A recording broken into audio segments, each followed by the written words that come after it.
أعوذ بالله من الشيطان الرجيم بسم الله الرحمن الرحيم كما أخرجك ربك من بيتك بالحق وإن فريقا من المؤمنين لكارهون يجادلونك في الحق بعدما تبين كأنما يساقون إلى الموت وهم ينظرون وإذ يعدكم الله إحدى الطائفتين أنها لكم وتودون أن غير ذات الشوكة تكون لكم ويريد الله أن يحق الحق بكلماته ويقطع دابر الكافرين ليحق الحق ويبطل الباطل ولو كره المجرمون۔ مال غنیمت کی تقسیم کا یہ معاملہ کچھ ایسا ہی ہے جیسے تمہارے رب نے تمہیں اپنے گھر سے حق کی خاطر نکالا، جبکہ مسلمانوں کے گروہ کو یہ بات ناپسند تھی۔ وہ تم سے حق کے معاملے میں اس کے واضح ہو جانے کے باوجود اس طرح بحث کر رہے تھے جیسے ان کو موت کی طرف ہکا لیے جا رہا ہو،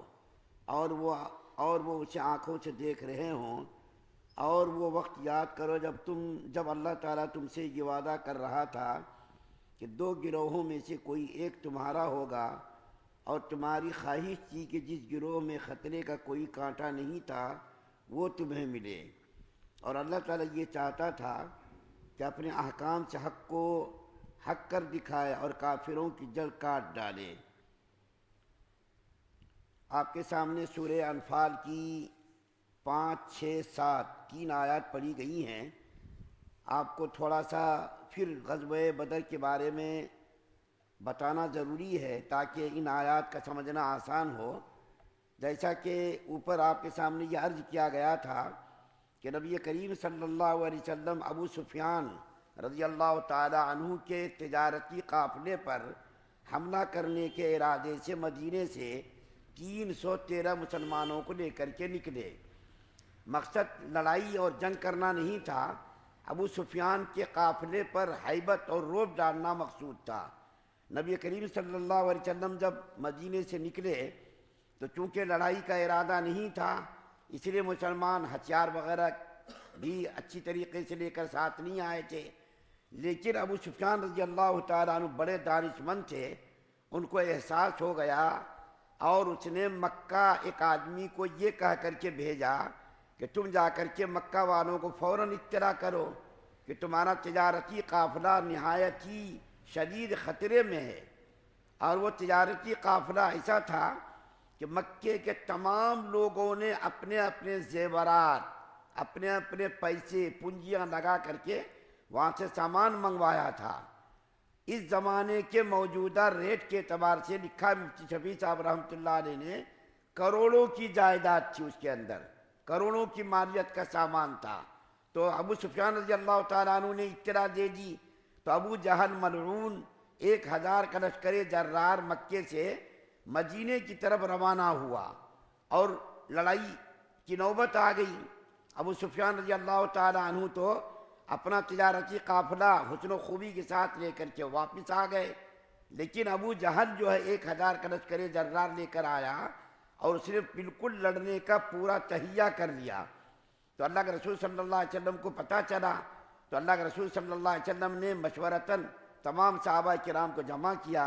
اور جمع کر کے صحابہ کرام سے مشورہ لیا۔ تو اس میں سے ایک طبقہ ایسا تھا جو لڑائی کو ناپسند کر رہا تھا، جیسا کہ پہلی آیت کریمہ میں یہ بات اللہ تعالیٰ نے عرض کی ہے کہ ان میں سے کچھ لوگ ایسے بھی تھے جو لڑائی کو ناپسند کر رہے تھے، لڑنا نہیں چاہتے تھے، لیکن ان کی خواہش یہ تھی کہ اس کے قافلے کے اوپر جو مال ہے اس کو ہم قبضہ کر لیں۔ مال کے قبضہ کرنے کا ارادہ تھا، لیکن لڑنے کا ارادہ بعض لوگوں کا نہیں تھا، سب کا ایسا نہیں ہے۔ تو اللہ کے رسول صلی اللہ علیہ وسلم نے مشورہ لیا تو سب سے پہلے حضرت ابوبکر صدیق رضی اللہ تعالیٰ عنہ نے بڑی ہی جوشیلی تقریر کی، پھر حضرت عمر فاروق رضی اللہ تعالیٰ عنہ نے تقریر کی، پھر حضرت مقداد بن اسود رضی اللہ تعالیٰ عنہ نے تقریر کی کہ یا رسول اللہ صلی اللہ علیہ وسلم، اللہ نے آپ کو جو حکم دیا ہے آپ اس حکم کو بجا لائیے، ہم آپ کے ساتھ ہیں۔ اگر ہم لوگوں کو جہاد کرنے کا حکم دیں گے کفار سے قتال کرنے کا حکم دیں گے تو اس کے لیے ہم تیار ہیں۔ بنی اسرائیل کی طرح ہم لوگ نہیں ہیں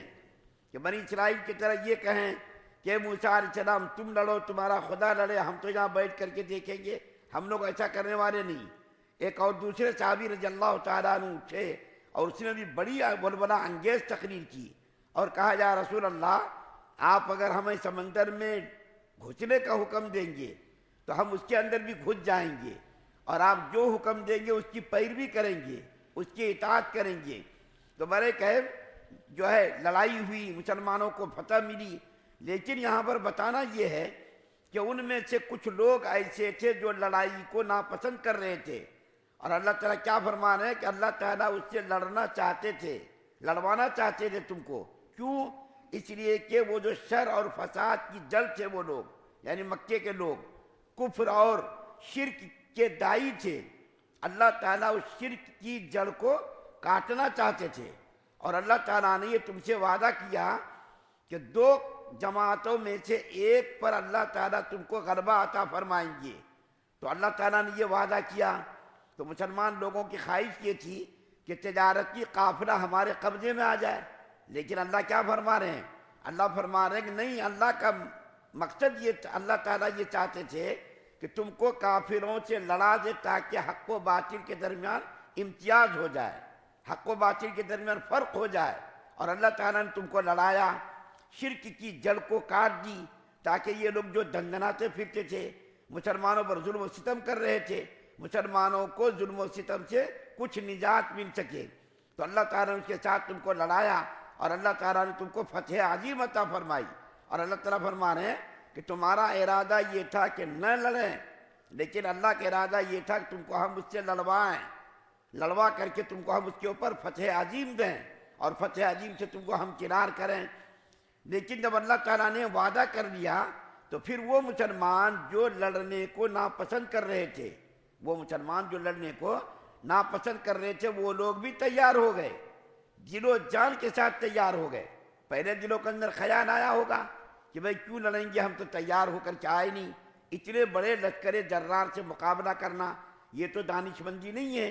پہلے یہ ان کے دل کے اندر آیا، لیکن اللہ کے رسول صلی اللہ علیہ وسلم اور صحابہ کرام کی ولولہ انگیز تقریر کی وجہ سے وہ صحابہ کرام بھی لڑنے کے لیے تیار ہو گئے، اور اس کے بعد پھر اللہ تعالیٰ نے مسلمانوں کو فتح عظیم سے ہمکنار کیا، اور پھر جو ہے کافروں کی جڑ